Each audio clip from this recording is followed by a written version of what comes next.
ఇటుపక్కనే లెఫ్ట్కుండే పానే DJ DJ పానే పానే DJ పానే ఉండే DJ నడవద్దు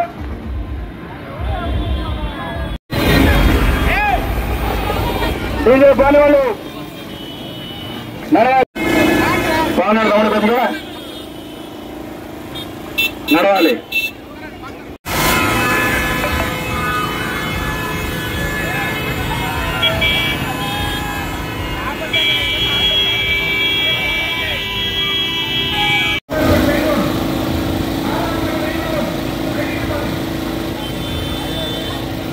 సందర్భంగా మరి నేను ఏలూరు వచ్చిన సందర్భంగా మరి కార్యకర్తలు నాయకులు అందరూ కూడా పాల్గొని మరి విజయోత్సవ ర్యాలీ మరి జరిపినందుకు వాళ్ళందరికీ కూడా కృతజ్ఞతలు తెలుపుతున్నా.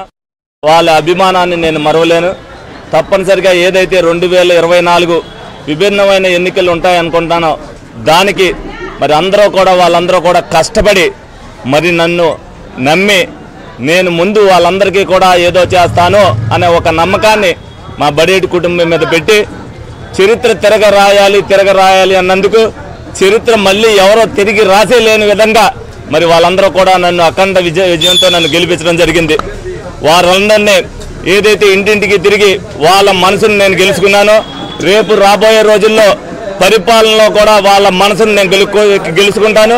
తప్పనిసరిగా నాకు ఓటైన వాళ్ళు కూడా ఎందుకు ఈయనకి వేయలేదు అనే విధంగా పరిపాలన ఉంటుందని మీ అందరికి కూడా తెలియజేయడం జరుగుతుంది. ఆల్రెడీ అందరికీ కూడా చెప్పడం జరిగింది.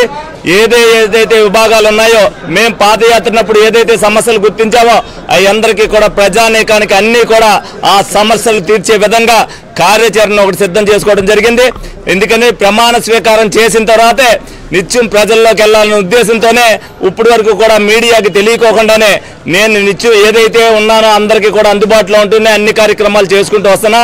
రేపటి నుంచి తప్పనిసరిగా ప్రజలందరికీ ఏదైతే వాగ్దానం ఇచ్చానో వాళ్ళకి అందుబాటులో ఉంటూ ఈ 5 సంవత్సరాలు కూడా గతంలో 5 సంవత్సరాల్లో అధికారంలో లేనప్పుడు ఏదైతే విధంగా ఉన్నానో ఇప్పుడు వాళ్ళ అధికారంతో ప్రజలందరికీ కూడా అందుబాటులో ఉండి వాళ్ళకి ఏ చిన్న సమస్య వచ్చినా సరే తీర్చే విధంగా ఏ నాయకుడు కూడా ఈ విధంగా చేయలేదు. గతంలో బుజ్జి గారు ఏ విధంగా అయితే చేశారో, మా నాన్నగారు అయితే ఏ విధంగా చేశారో, మా తాతగారు ఏ విధంగా చేశారో 4 తరాలు ఎవరో కూడా ఏ కుటుంబం కూడా ఏలూరులో ఈ విధంగా లేదు.